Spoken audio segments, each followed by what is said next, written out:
The Romanian game will always go down with me as being the best match I ever played in. Not so much because of the quality of the play, and you will see probably better matches, but in terms of the adrenaline and the emotion and the release at the end when we won, when Dave O'Leary's penalty went in, it's just incredible. You know, the highs and lows I experienced during that game, just, you know, ridiculous really. They started off much better than us. We started off very slowly in the game. Whether it was the heat of the stadium, whether the players couldn't get acclimatised to the temperature, and they made it punish us in the early part of the game. And once we picked up the pace of the game, we were okay then. Quinn. McGrath. McGrath looking for Cascarino. Sheedy going in. Lung to the rescue. Now Ray Houghton. One final charge perhaps.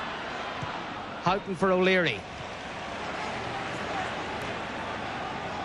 We're into the final minute of extra time. It's Ireland 0, Romania 0. Kevin Moran for Tony Cascarino, who got there. Quinn just took it off the toe of Kevin Sheedy. And this quarter-final place still has to be won.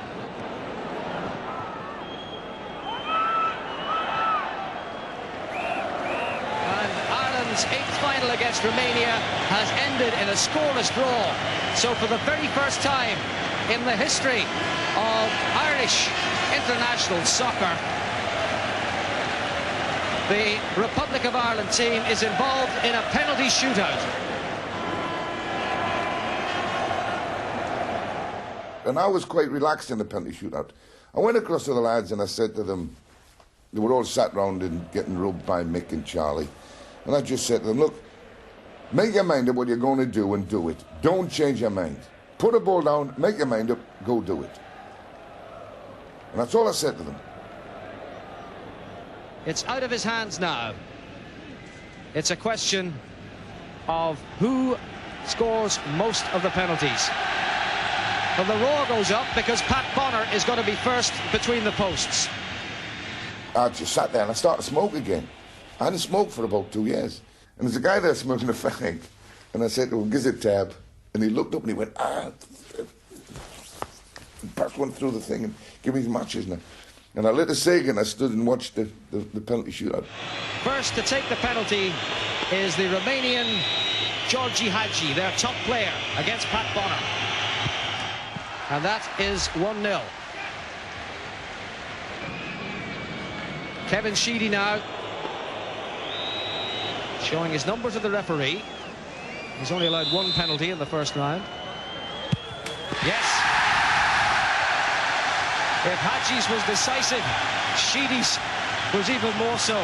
People looked at me on the television when it showed you pictures of flashed it to me, looking away. I wasn't.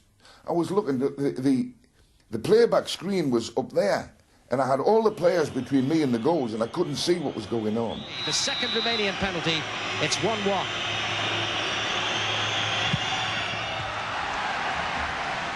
It's 2-1 Romania, and Ray Houghton can step forward to take Ireland's second penalty. Yes!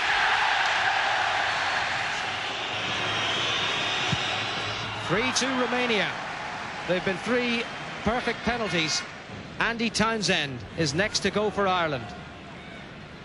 You're nervous hanging around waiting to take your own penalty, but when you actually put the ball on the spot, take a few paces back and then run up and take it, I think for those few seconds, you know, the nerves go and all of a sudden the concentration takes over. It's Andy Townsend against Silviu Lung. Ah, yes! This is a remarkable penalty competition. Bonner furious with himself. Again, he guessed correctly, but his dive took him below the trajectory of the penalty kick. Cascarino against this fella. Oh, yes! We can breathe again.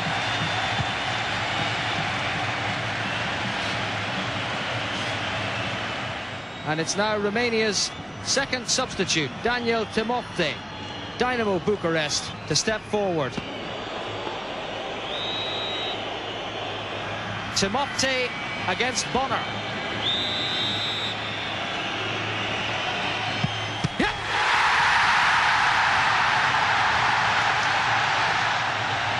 The big man from Donegal has set it up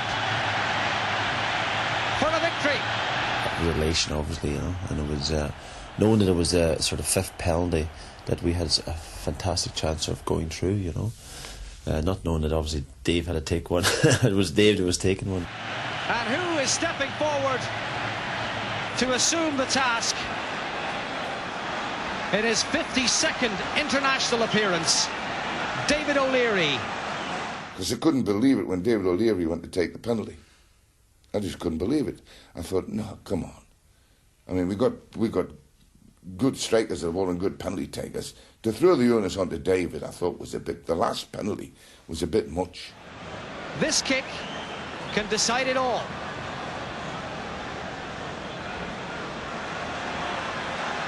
The nation holds its breath. Yes, we're there!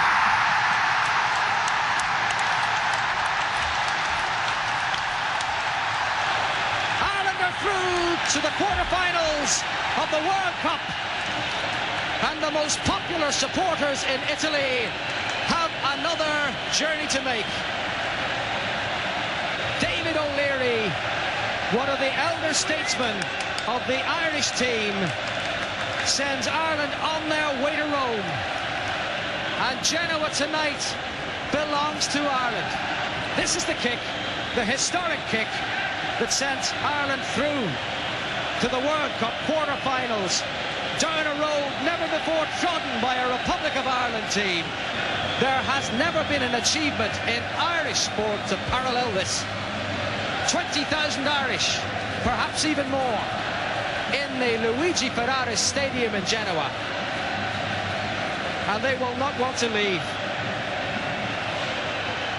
We're there. We're in the last eight for the first time in my history, and it's magic. I'm delighted for the lads. Well done. Congratulations. Cheers, Thank guys. you. And good luck to the people back home. Right. Hope they have a good party. I mean, the person that pleased most of all was Mick Byrne. Because Mick had been in to see me before we even qualified for Italy and said, yeah, boss, when we qualify for Italy, you'll get us in to see the Pope, won't you? And I said, yeah, of course I will, Mick, no problem. And then suddenly Mick's knocking on my door saying, boss, you know, you promised to get us in to see the Pope. So then I got to start making arrangements. We've only got 3 days to get an audience with the Pope. And we made it. So the Irish football team.